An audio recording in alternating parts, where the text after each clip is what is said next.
Vuelve La Verdad Sea Dicha para hablar con los precandidatos presidenciales. E iniciamos otra serie, esta vez con los precandidatos presidenciales de lo que se llamará el Pacto Amplio, que es una consulta que se va a realizar el 8 de marzo y que va a permitir elegir un solo candidato con miras a las elecciones presidenciales en su primera vuelta. Y vamos a iniciar con un compañero, colega de embajada, colega de profesión, que es Camilo Romero. Él fue gobernador del departamento de Nariño y Camilo Romero fue senador y ha sido un líder político desde los sectores progresistas de Colombia. Camilo, bienvenido a La Verdad Sea Dicha. Vamos a iniciar esta conversación para informarle al país qué está pensando usted como precandidato de la consulta y para dónde vamos, pero antes estábamos preguntando por qué Nariño nunca ha tenido un presidente de la República. Eso es cierto. Bueno, primero un gustazo. Gracias por la invitación, hermano. Qué bueno estar aquí en estos lugares de Bogotá que me recuerdan. Por acá viví bastantes años. Yo creo que es un momento trascendente de la historia del país. Por supuesto, Nariño ha sido siempre un territorio y un pueblo rebelde. Nariño, si hay una caracterización, una condición, es el de la rebeldía. Y desde ese sur siempre ha sido contracorriente, siempre ha sido en la historia de nuestro país rebelde hasta con el movimiento libertario de Bolívar, ¿no? Y no gratis, digamos. Allí hay un ejercicio de dignidad también de los territorios, de un diciembre negro vergonzoso hasta para la propia gesta libertaria de nuestro país. Pero Nariño se encuentra en unos consensos y en unos diálogos, yo diría en una vibración distinta, casi siempre la del resto del país. Por fortuna hoy coinciden. Por fortuna hoy Colombia empieza a vibrar como el sur, Colombia empieza a vibrar como Nariño. Y es que en los momentos más aciagos, en los momentos de los gobiernos más retardatarios de Colombia, de las épocas de Uribe, Nariño siempre aparecía en el mapa electoral pintado de color distinto. Esa rebeldía me parece extraordinaria y tiene unos consensos incluso superiores como sociedad a los de lo cotidiano de la política, de los acuerdos políticos o politiqueros, ¿no? Por ejemplo, un consenso de la defensa ambiental y en contra del glifosato. Ni siquiera recuerdo el candidato del Centro Democrático a la gobernación de Nariño era capaz de decir que estaba a favor del glifosato. Es decir, hay unos consensos que tienen que ver con una defensa del territorio, una defensa de la vida, una defensa de un criterio de una acción política mucho más allá de lo básico y lo elemental y que ha sido gestada a pulso. Y se ha hablado mucho, Camilo, de sí, los vientos que soplan. Totalmente, y tienen todo el sentido, y Petro lo reivindicaba. Y cuando fui gobernador, a nuestro territorio le llamábamos Nariño Corazón del Mundo. Cuando hicimos la campaña a la gobernación, ese Nariño, siendo limítrofe, siendo el último rincón olvidado de la patria, Navarro decía somos pobres y vivimos lejos, ¿no?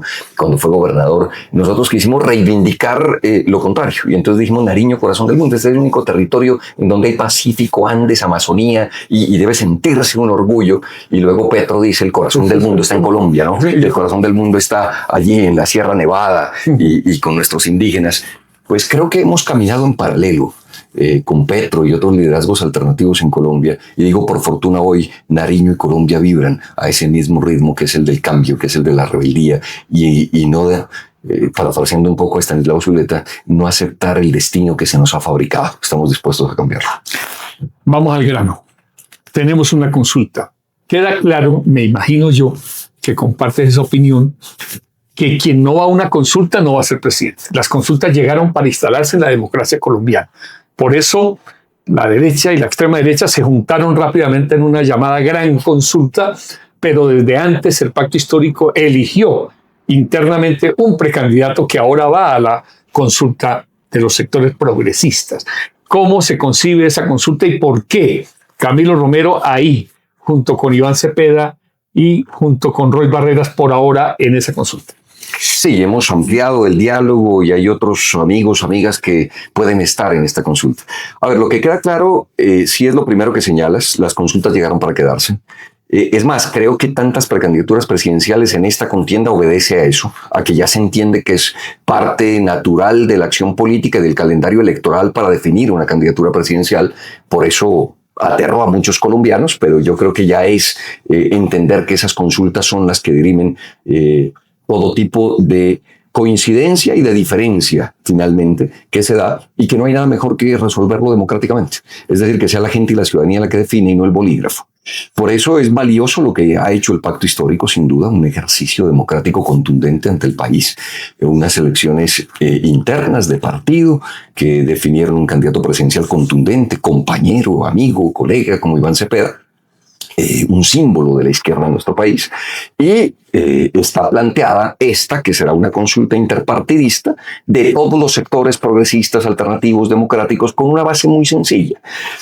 La izquierda y la unidad de la izquierda es la base para la victoria, pero no es la victoria. Yo ahí difería en ese eslogan que dice la unidad es la victoria. Si es la unidad solo de la izquierda, no nos da para ganar, pero sin duda es la base para ganar. Es decir, sin esa base no podemos ganar.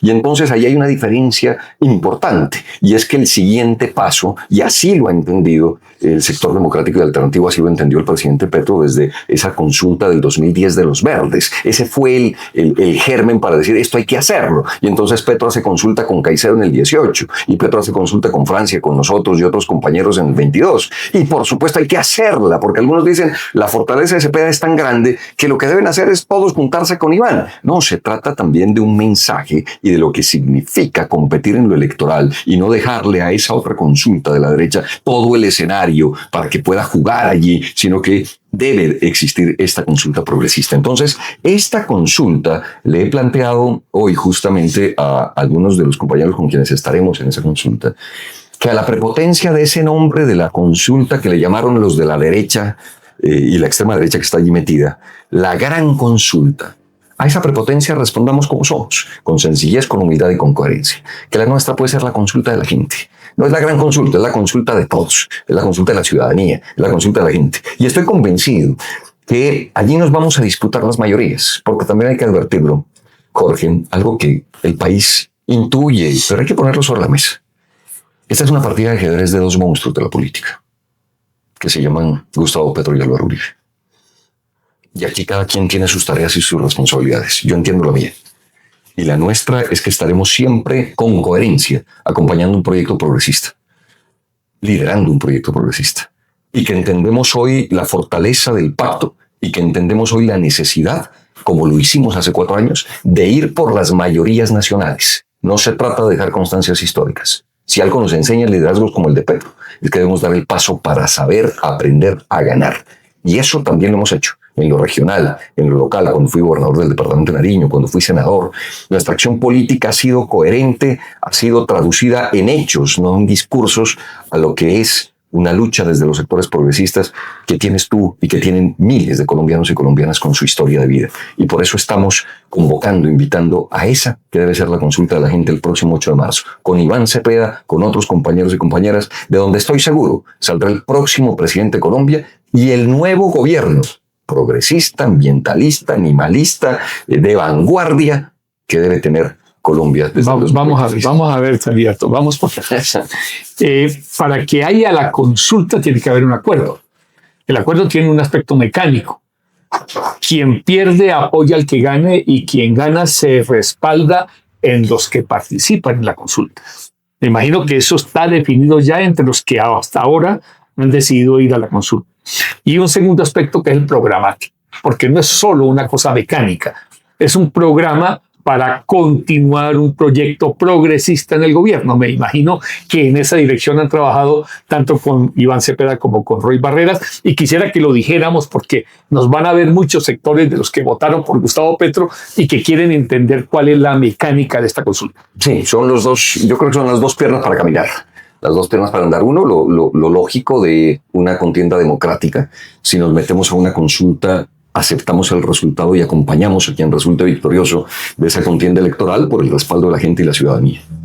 Y dos, en lo programático, el 22 de diciembre hicimos el primer comunicado conjunto con Iván Cepeda, Roy Barreras y Camilo Robert. Los tres nos pusimos de acuerdo en unos elementos. Y allí iban quedando claros temas, complementariedades, énfasis de cada precandidatura, y eso es importante que el país lo conozca. Entonces, evidentemente, decía Iván, es un símbolo de la izquierda en este país. Entonces, están los temas que coincidimos, es decir, militamos en el progresismo junto con Iván. Hay otros personajes como Roy, que yo le llamo en descripción un circunstancial de la política, pero que lo prefiero acá y no en el otro lado, como ha estado en anteriores oportunidades. Pero yo creo que hay que cuidar, hay que mantener, hay que salvaguardar este proyecto progresista en su esencia, en su corazón, y por eso me gusta estar allí al lado de Iván Cepeda, pero también hay que convocar a otros sectores. Entonces, ese comunicado del 22 de diciembre, nuestro énfasis, por ejemplo, que no estaba en el primer borrador de comunicado. Entonces nosotros decimos, primero, de acuerdo, en énfasis en lo progresista, somos progresistas. Segundo, un énfasis que ha empezado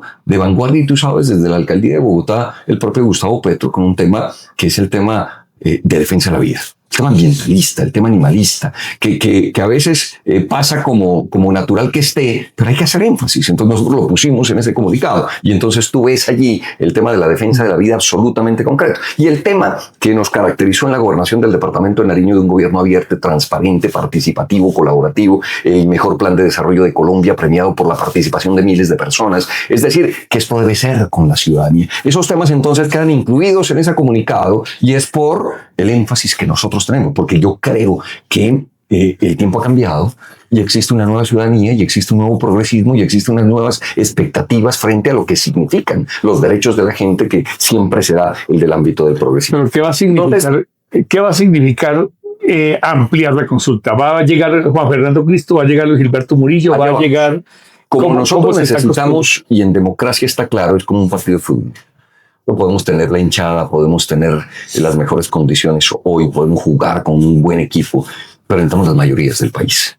Y esas mayorías hay que convocarlas. Incluso yo he dicho que siento que hay corazones rotos, que tenían otra expectativa frente a este gobierno.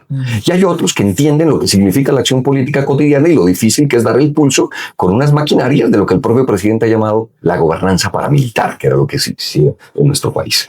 Entonces, nos hemos propuesto en lo pragmático de lo que significa la consulta, apoyar al ganador, y en lo concreto de las propuestas, un proyecto progresista alternativo que vincule a la socialdemocracia, a sectores liberales, a sectores del verde, a sectores independientes de otros partidos, gente sin partido, pero que entiende y empieza a entender en Colombia por primera vez que un gobierno sí se puede meter contigo para resolver los problemas. Y eso es lo que se ha logrado en este primer gobierno progresista, con un liderazgo contundente, como ya señalé, que es el de Gustavo Petro. ¿Quiénes van a estar? Nos reunimos ya, empezando esta semana, el día lunes, Iván Cepeda, Roy Barreras, Juan Fernando Cristo y Camilo Romero. Y allí está el germen de eso. Habíamos dicho 22 de diciembre, arrancamos 3.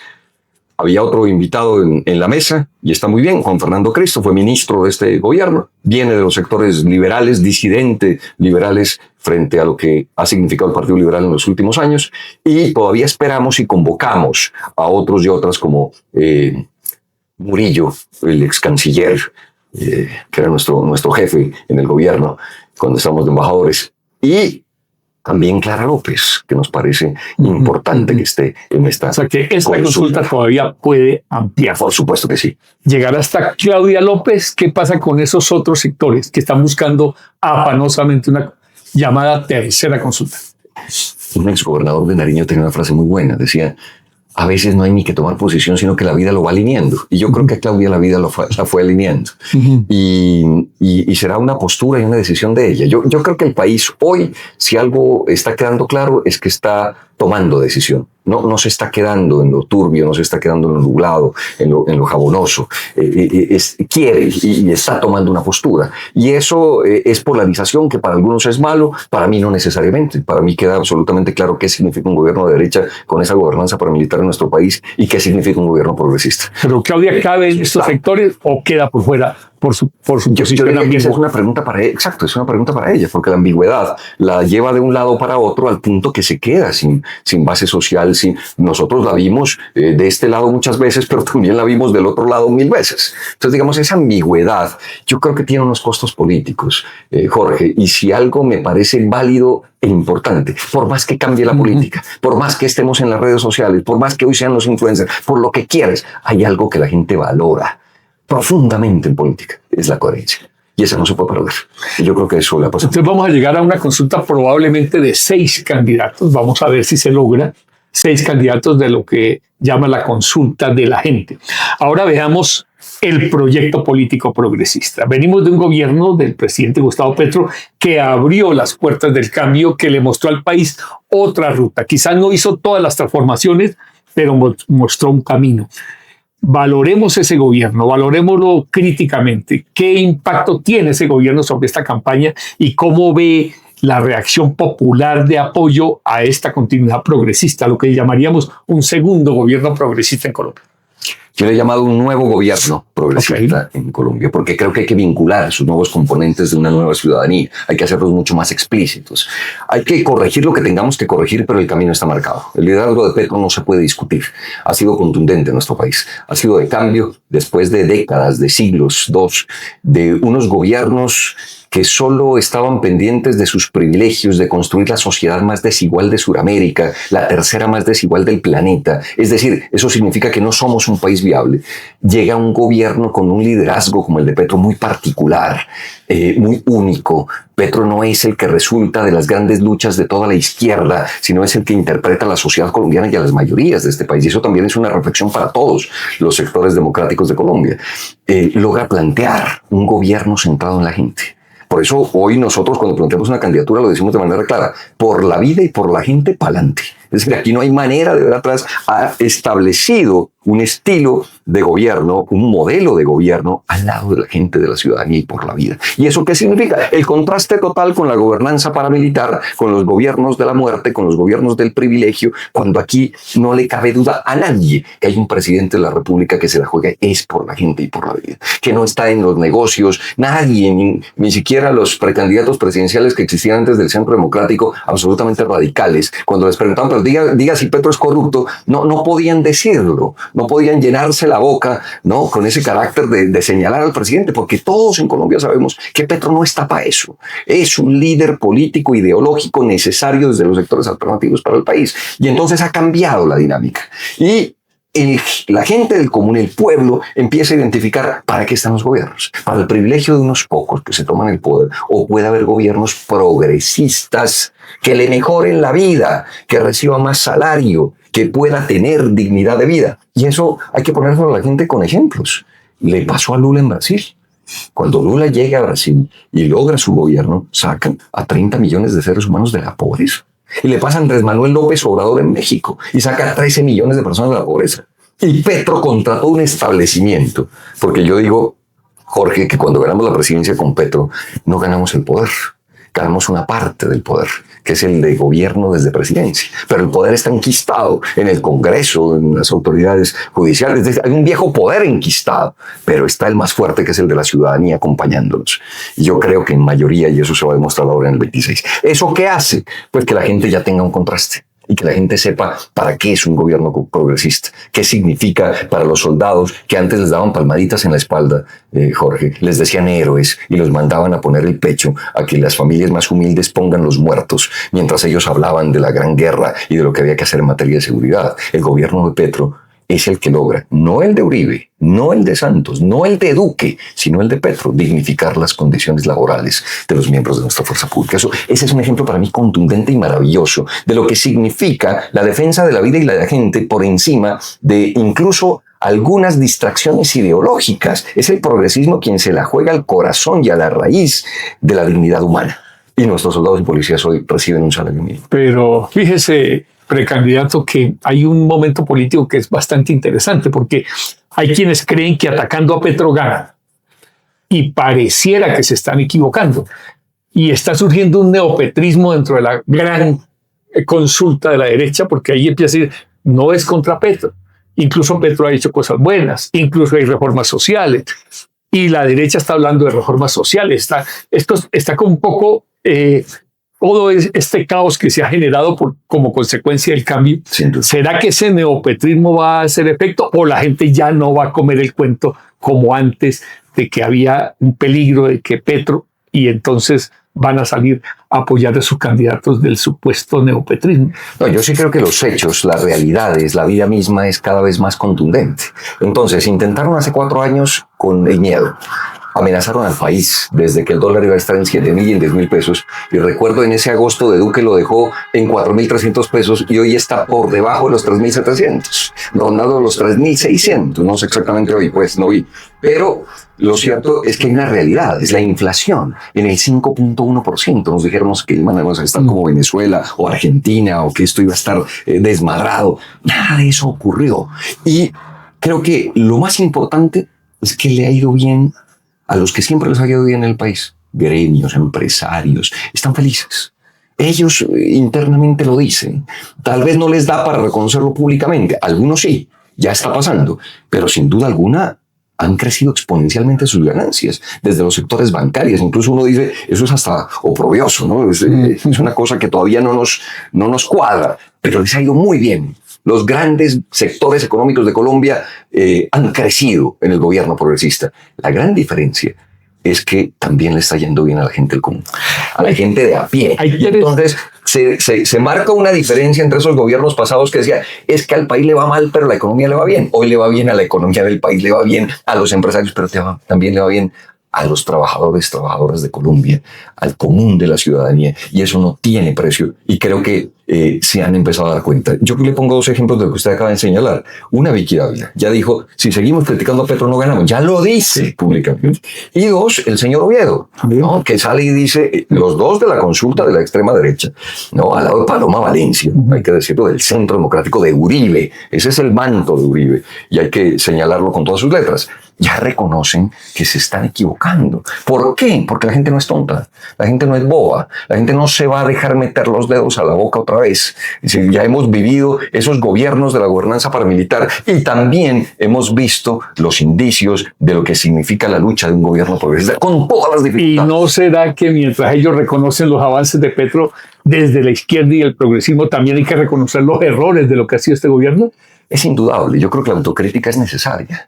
Por supuesto que, y lo he dicho con claridad, hay que corregir lo que tengamos que corregir, pero ir para adelante es nuestro camino. Ese para adelante que lo hemos empezado a caracterizar nosotros, el presidente lo decía en Cali, en el anuncio de una institución educativa superior, diciendo, aquí solo tenemos esos dos caminos. O volvemos al pasado o es para adelante. Y yo estoy convencido que es para adelante. Pero necesitamos resolver temas que no hemos podido resolver en este gobierno.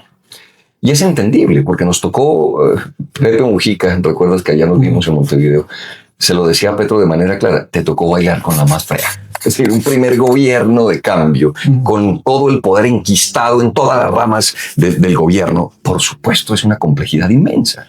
Entonces, Petro bailando con la más fea deja establecido algo. Es que se puede desatar uno de los dos nudos que jamás hemos podido en la historia de nuestro país, que lo digo, son la desigualdad y la violencia. Y entonces hemos andado en ¿cuál? Desatando el nudo de la desigualdad. Esas reformas sociales, la reforma laboral, la pensional, muchas que se nos quedaron por la torpeza del Congreso de la República, que en sus mayorías no obedecen todavía a este sentimiento de cambio, y esperamos que eso se resuelva en las elecciones de marzo de 2026, escogiendo un Congreso mayoritariamente progresista. Lo que refleja esa situación es sin duda ese dilema de la sociedad colombiana de salir de dos nudos. Y esta es la desigualdad, lo estamos desatando. Y la gente lo empieza a ver con el incremento del salario mínimo, con la inflación en el 5.1%, mucho menor a la que nos habían dejado, el desempleo el menor en 21 años. Es decir, son datos concretos que se reflejan en la vida cotidiana de la gente, Jorge. Entonces yo sí creo que estamos en un gran momento del país, en un gran momento progresista. Y lo digo de una manera más cotidiana. Colombia despertó. Necesito hacer 3 preguntas breves para 3 respuestas breves, compañero. Bueno, la primera pregunta es, ¿constituyente sí o no? La constituyente ha sido vendida por los sectores de poder como una amenaza a la democracia. Y yo creo que si somos capaces de dar un debate serio, podemos hablar de una constituyente acotada que no toque los derechos ya conquistados y que se pueda abrir a una nueva ciudadanía, que es lo que nosotros estamos planteando. Es un debate, yo no sé si como dicen los muchachos, ¿cómo es lo que dicen? No, pero no están dispuestos a darlo, es decir, no lo entienden todavía. Pero a mí me parece que allí hay un ejercicio de profundización. La derecha quiere hacerlo ver como una incoherencia. Al contrario, es decir, siendo gobierno, viendo cómo están los poderes establecidos en Colombia, las verdaderas transformaciones requieren un nuevo constituyente. Esa es la gran pregunta. Y entonces esos sectores, defensores como hemos sido siempre de la Constitución del 91, porque si a alguien le entra algún temor, que no se equivoque la derecha, es a los sectores democráticos y alternativos que conquistamos esa Constituyente del 91. Pero vale la pena esa reflexión y yo diría, hay que poner una línea rojas. Primero, una constituyente acotada, así se da el debate. Segundo, no a la reelección. Debemos ser absolutamente claros con la sociedad colombiana. Es decir, nos tocaría hacer un debate, como nos ha tocado siempre, en contracorriente, pero que vale la pena darse en el país. Segunda pregunta breve para una respuesta breve. Gracias por el énfasis. ¿Qué consejo debería darle Camilo Romero al presidente Petro en su reunión con Donald Trump del 3 de febrero? Yo lo vi en enero del 2023, sentados en una mesa. De este lado estábamos Colombia con el presidente y del otro lado estaba Estados Unidos con los delegados de Biden. Yo solo le pediría que mantenga esa postura de dignidad, de sensatez, de un diálogo democrático. No puede ser, como lo dijo bien ya el ex primer ministro canadiense, esto no puede ser a las patadas. Y Petro, lo recuerdo con una hojita de papel y un lápiz, diciéndole a los gringos, venga, es que esto es con argumentos, esto no es con la imposición de las patadas, ¿no? Ni arrodillados. Es decir, tratémonos como seres humanos racionales en medio de este debate y planteándoles todos los argumentos posibles. Yo solo le pediría que lleve esa dignidad que es característica en él, que la expresó allí de manera contundente, sin agresión, pero con una defensa total de lo que significa la soberanía, que es la dignidad de los pueblos. Tercera pregunta breve para una respuesta breve. Usted es de Nariño. Noboa acaba de ponerle aranceles a Colombia. Le dejamos de vender energía. Vamos hacia un problema bilateral. ¿Qué hacemos con Ecuador? ¿Cuál es la política exterior que tenemos que tener con nuestro vecino principal en el sur? Yo creo que lo de Noboa es lamentable. Es un remedio de Trump pequeñito que hace quedar muy mal a un país tan grande como lo es Ecuador. Sin lugar a dudas, creo que se ha equivocado a todas luces. Lo lógico es la respuesta que ha dado el gobierno colombiano, que además me parece absolutamente